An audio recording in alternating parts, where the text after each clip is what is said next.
Allez, vas-y. Bonsoir à tous, on se retrouve pour une nouvelle vidéo, j'espère que vous allez bien. Aujourd'hui, c'est la 60e d'Actuality, l'émission bien sûr que vous adorez. Et ce soir, on a un invité ce soir, et il s'appelle Julien. Bonsoir Julien, Bonsoir. ça va? Oui, ça va nickel et vous? Ça va très très bien. Aujourd'hui, on est là pour la 60e quand même, ça fait, et c'est beaucoup, hein. Franchement, c'est beaucoup. Oui. Et qu'est-ce que ça te fait d'être dans l'émission aujourd'hui, Julien? Et ben ça me fait très plaisir parce que je vous soutenais déjà via les commentaires. Alors maintenant, via cette vidéo, c'est encore mieux. Bah, ça me fait extrêmement plaisir. Voilà, ça me fait très plaisir. Donc j'espère bah, que tu seras sans filtre, hein, bien sûr. Ah, T'inquiète pas, je le serai sans problème. et ça sera comme moi, bien sûr, comme d'habitude. Allez, attention, tu es prêt, Julien? Oui. Allez, on y va pour le coup d'envoi.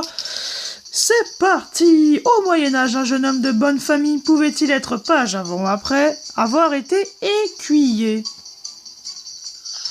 Euh, c'est après. La bonne réponse, est-ce que c'est la bonne? Et ce n'est pas la bonne, c'était avant. Euh, Los Bravos ont-ils chanté Black is Black avant ou après que Michel Delpech chante, interprète White is White? Attends, white is white, black and black. Y a pas un truc pour passer les questions? Parce que là, du coup, je sais pas du tout. Bah, faut que tu dises avant ou après, du coup. Voilà, Julien. Bah dans ce cas-là, je vais dire. Attends, c'est black on black ou white on white? Bah, c'est les deux. C'est avant ou après, les deux. Enfin, voilà. Bon, Ah. bah, je vais dire avant, allez. Attention, la bonne réponse. Et c'est la bonne réponse. Super, on va pouvoir continuer le jeu vidéo. Pac-Man a-t-il été inventé avant ou après les smileys? C'est avant. Bon, ça, je pense que c'était très facile comme question. Oui, c'est une question pour les bébés, littéralement. Évidemment, c'est une question de bébé. Bon, le musée du Prado est situé à Prague, vrai ou faux? Attends, répète la question. Le musée du Prado est situé à Prague, vrai ou faux? Je vais dire vrai. La bonne réponse. Et bah, c'était faux, malheureusement. À quel cinéaste doit-on les mésaventures de Barry Lyndon, Francis Ford? Ah, bah du coup, je crois qu'on on a été un peu trop lent. Le chrono s'est arrêté. Donc du coup, bah, on est éliminé, malheureusement. Est-ce que tu m'en veux, Julien? Non, je ne t'en veux pas parce que de toute façon, ce n'est qu'un jeu. On verra ça la prochaine fois, je pense. Eh bah, merci beaucoup. Allez, du coup, on va faire que 2 infos aujourd'hui, les gars, parce que l'émission, sinon, va durer très longtemps. Alors, Philippe Etchebest, condamné de découvrir la somme astronomique qu'il va devoir payer à son voisin, parce que... Alors, est-ce que tu connais Philippe Etchebest? Attends, qu'est-ce que t'as dit? Est-ce que tu connais Philippe Etchebest, Julien? Évidemment, je le connais, attends. Philippe Etchebest, c'est carrément le meilleur ouvrier de France dans la cuisine. Eh ben, c'est exact. Enfin, c'est pas le meilleur ouvrier de France parce que c'est. Est-ce que tu connais la meilleure boulangerie de France? Oui. Eh ben, c'est le chef qui est le meilleur ouvrier de France. Ah, d'accord. Donc, alors, apparemment, il aurait été condamné. Alors, je sais pas pour quel délit, mais apparemment, oui, son voisin l'a dénoncé pour quelque chose. Il a été condamné. Donc, on ne sait pas. Alors, Philippe Etchebest condamné, ça m'étonnerait parce que c'est quand même quelqu'un de très droit, je pense. Enfin, de ce qu'on voit à la télé. Bah, pourtant, oui, il a été condamné parce que son voisin a porté plainte pour quelque chose, en fait. Et du coup, il a été condamné. Tout ça pour ça. Donc, voilà. Donc, on va pas commenter parce qu'on sait pas le délit. Hein. Donc, on va pas commenter. L'Indre-et-Loire, Miss Nard Climatique recrute. Donc c'est une entreprise de climatisation qui recrute plein de personnes. C'est bien, je trouve ça bien. Julien, je trouve ça bien, franchement.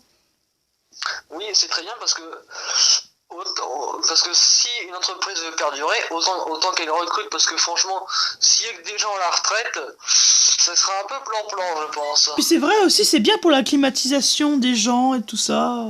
Faut recruter des gens. Oui, et puis en général, les jeunes, ils ont un peu plus d'idées sur le climat.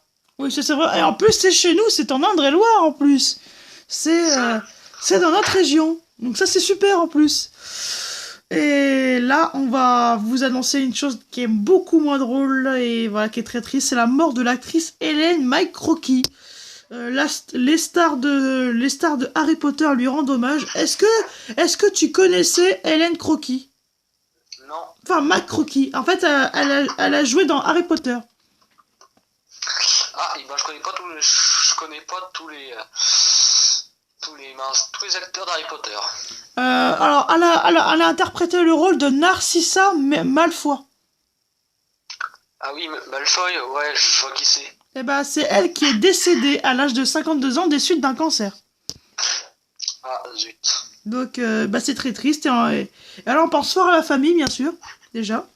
On pense fort à la famille, et puis toutes mes condoléances, bien sûr, à la famille, hein, voilà. Donc, toutes mes condoléances. Et avant qu'on passe à la partie 3, on va vous parler d'un chroniqueur qu'on aime beaucoup avec Julien, c'est Stevie. C'est Stevie Boulet, dévoile son salaire pour les grosses têtes. Est-ce que tu connais l'émission Les Grosses Têtes, Julien? Oui. Alors, présenté par Laurent Ruquier, et du coup, Stevie Boulet y est chroniqueur dedans. Et apparemment, il toucherait un gros salaire. Si.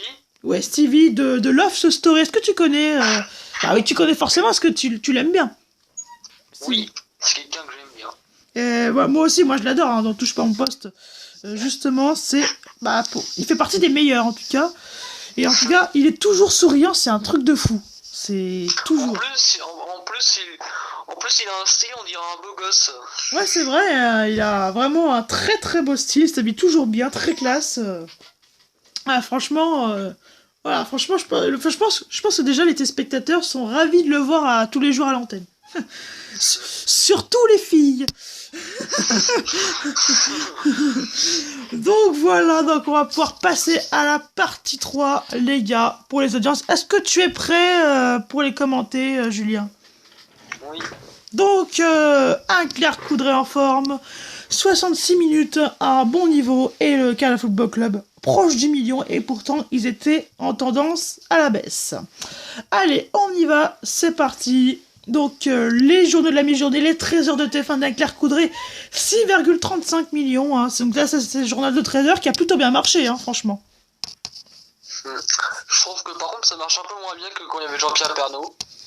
Bah non, je trouve que c'est pareil, hein, je trouve. C'est pareil, hein. C'est pareil, enfin des fois il faisait plus, mais... Alors c'est vrai que lors de son journal, quand il est parti, il a fait 8 millions, mais en même temps c'est parce que c'est un événement quand il partait. C'était un événement et c'est pour ça qu'il faisait 8 millions.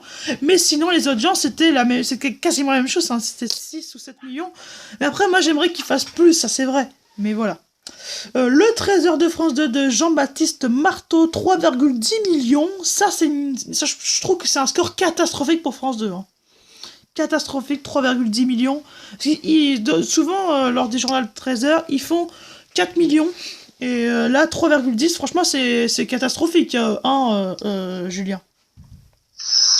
Bah, c'est vrai que effectivement, on va pas dire non plus que c'est catastrophique parce que il y a pire, mais bon, comparé à ce qui se fait généralement, c'est vrai que c'est moins bien. Oui, c'est pas la meilleure audience pour France 2, quoi. Oui. Le midi 45 de M6 de Nathalie Renou, 1,90 millions, et ben ils ont failli passer la barre des 2 millions, et ça c'est super de la part de M6. Ils ont failli passer la barre des 2 millions. Alors, pour France 2, on disait que c'était moins bien, et là pour M6, on dit que c'est bien, et alors qu'ils font beaucoup moins. Mais pour M6, c'est vrai qu'ils ont jamais fait des grosses audiences. Alors c'est vrai qu'ils... À part Top Chef qui en faisait beaucoup d'audience. Enfin, oui, mais Top Chef, ça n'a rien à voir. Ça n'a rien à voir sur ce coup-là. Mais bon, vous parlez de contenu de la même chaîne, alors moi, je diverge. Parce qu'en fait, c'est pas du tout la même chose. Parce que là, on parle des journées de 13 heures, et en plus, c'est même pas la même horaire. Donc là, ça n'a vraiment rien à voir. Oui, j'ai fait un sujet. Une boulette. une boulette. Euh, Alors, 7 à 8. Moi, c'est une émission que j'aime bien, parce que moi, j'aime bien Harry Roselmack. Qu'est-ce que qu'est-ce que tu en penses, Julien, de Harry Roselmack? Et ben franchement, je ne vais pas avoir mon avis sur la question parce que je n'ai jamais regardé 7 à 8.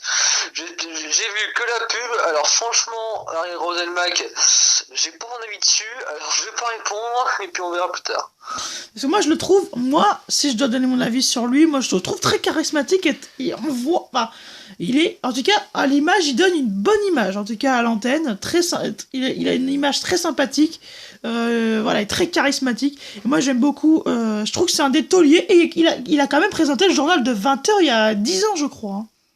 Donc, on voit quand même le niveau de ce journaliste, hein. Ça a vraiment été un journaliste, un des meilleurs à l'époque. Ouais.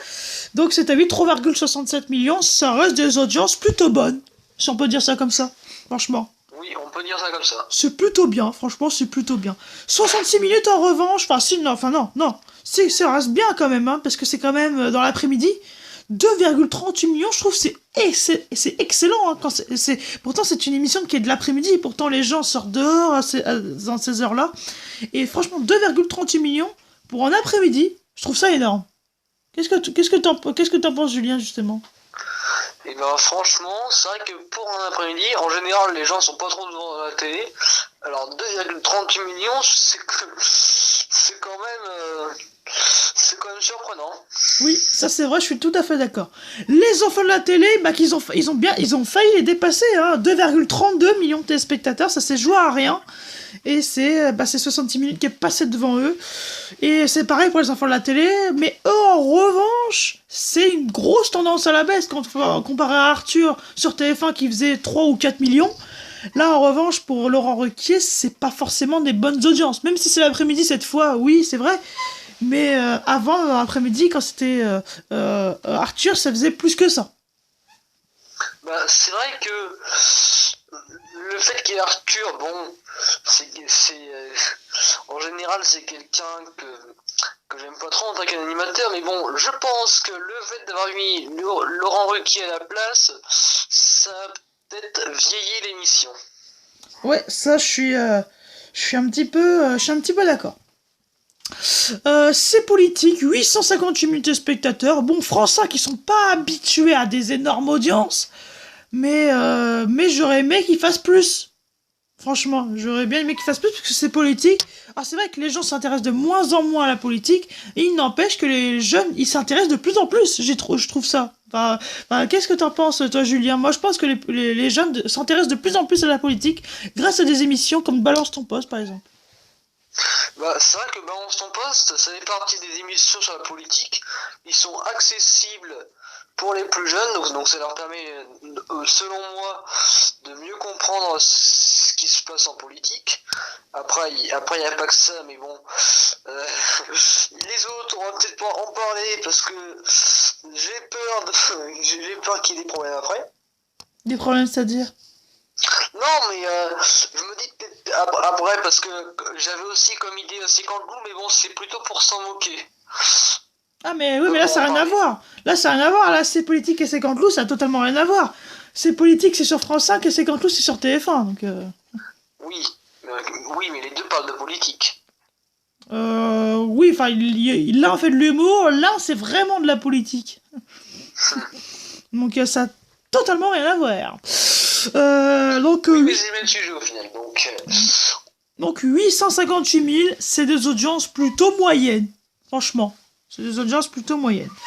Oui, mais comparé à ce que fait France 5 d'habitude, je pense que clairement, là, ils ont peut-être monté un petit peu en audience. Enfin, oui, ça leur est déjà arrivé de faire 4 ou 5 millions. Mais c'était sur vraiment des gros formats. Que là, c'est politique, c'est pas non plus le meilleur format. On va pas se mentir. C'est pas la meilleure émission au monde. Hein. Du coup, Les Mystères de l'amour, moi j'aime bien cette série. Hein, Les Mystères de l'amour, est-ce que tu connais, Julien?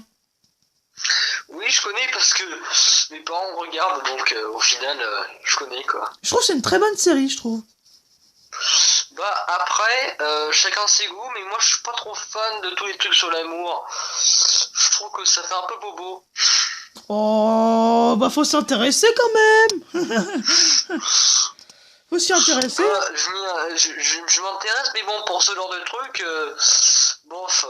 Ah bah on a le droit après, hein. C'est ton choix Julien, tu as le droit. Tu as le droit. Bon, on va passer au journaux du soir.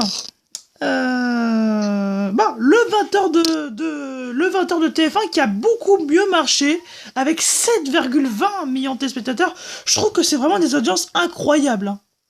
Bah, je dis que c'est de mieux en mieux parce que plus ça va, plus les audiences augmentent pour TF1 au niveau de au niveau de ses JT.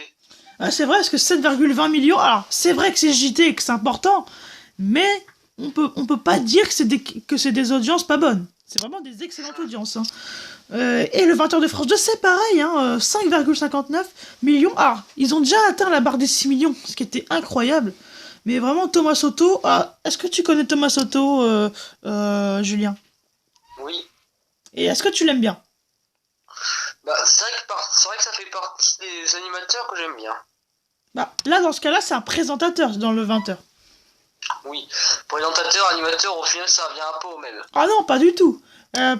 Présentateur, c'est pour présenter, animateur, c'est pour animer. Donc ça n'a rien à voir. Oui, mais quand tu présentes, t'animes aussi en quelque sorte quand tu fais une émission.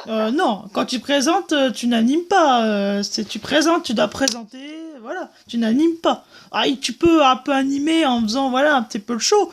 Mais non, animateur, c'est animateur. Et présentateur, c'est un présentateur, hein, Julien, ça n'a rien à voir. C'est pas la même chose. Donc le 1945 de M6 qui a mieux marché en tout cas que l'après-midi, hein, 3,31 millions. Bah ça a bien marché, hein, n'empêche. Bah c'est vrai que le 1945, je trouve que clairement, pour pense que M6 c'est l'un de ses meilleurs JT. Ouais, bah je suis d'accord. Je suis d'accord, donc je suis d'accord à ce que tu dis, Julien. Franchement, c'est très juste. Donc pour toi, le 1945 d'M6, c'est une de les meilleures audiences. Oui, bah c'est même carrément un des meilleurs JT que fait M6 actuellement. Ah non, ils sont habitués, hein, très clairement, à faire ces audiences-là. Ils sont habitués à faire ces audiences-là, M6, lors de leur Je veux JT. dire, au niveau de l'émission, le JT de 1945, c'est un de leurs meilleurs JT comparé à ce qu'ils faisaient avant et à ce qu'ils font actuellement aussi. Oui, je sais pas, ouais, peut-être. Alors, on va passer à la deuxième partie de soirée. Alors, il y a une seule audience pour la deuxième partie de soirée, c'est Enquête exclusive qui est à 1,5 million. Et bah, c'est en grosse baisse, hein, parce que d'habitude, ils sont à 1,5-2 millions. Et là, 1,5 million, c'était une énorme baisse, hein, je trouve, Julien. Attends, tu parlais de qui? De Enquête exclusive de Bernard de la Villardière. Bah, c'est vrai que ça m'étonne parce que effectivement c'était une émission qui nous permettait de voir un peu plus en clair les choses. Donc au final, ça m'étonne sur ce coup-là que ça soit en baisse parce que au contraire, faut que les gens ils continuent à s'intéresser à ce genre d'émission parce que là des fois on a un peu de mal à distinguer le vrai du faux. Et ben là franchement, pour moi je vois pas pourquoi il y aura des fausses informations dans des enquêtes. Bah après, souvent, ce qu'on reproche à Bernard de la Villardière, c'est qu'il fait une obsession sur l'islam. Après, je sais pas, l'obsession sur l'islam, c'est vrai que effectivement, c'est pas recommandé dans ce genre de milieu. Après, alors, on dit souvent qu'il fait une obsession parce qu'il en parle beaucoup. Oui, mais bon, c'est pas forcément parce que tu parles beaucoup d'un sujet que t'es forcément obsédé. Bah, c'est vrai qu'à chaque fois, il dit des choses qui sont pas, qui sont pas très gentilles envers l'islam. Voilà. Ah, on peut citer des exemples. Gilles Verdez, que tu connais, Julien, en a rappelé. Hein, je vais pas les citer. Voilà. En tout cas, c'est des choses très graves qu'il a dit sur l'islam. Donc, voilà, faut pas, voilà, on va pas les répéter, mais voilà. Donc, si vous voulez savoir ça, vous aurez juste à voir les émissions de Touche pas à mon poste il y a 3 ou 4 ans. Bon, on va passer au sport, Julien. Oui, on y Alors, le sport, Stade 2, 1,74 million de téléspectateurs. Téléfoot, 858 000, c'est un score mais catastrophique. Quand on sait que c'est quand même une émission sur TF1. 858 000, c'est catastrophique. Je comprends même pas pourquoi TF1 le laisse à l'antenne encore.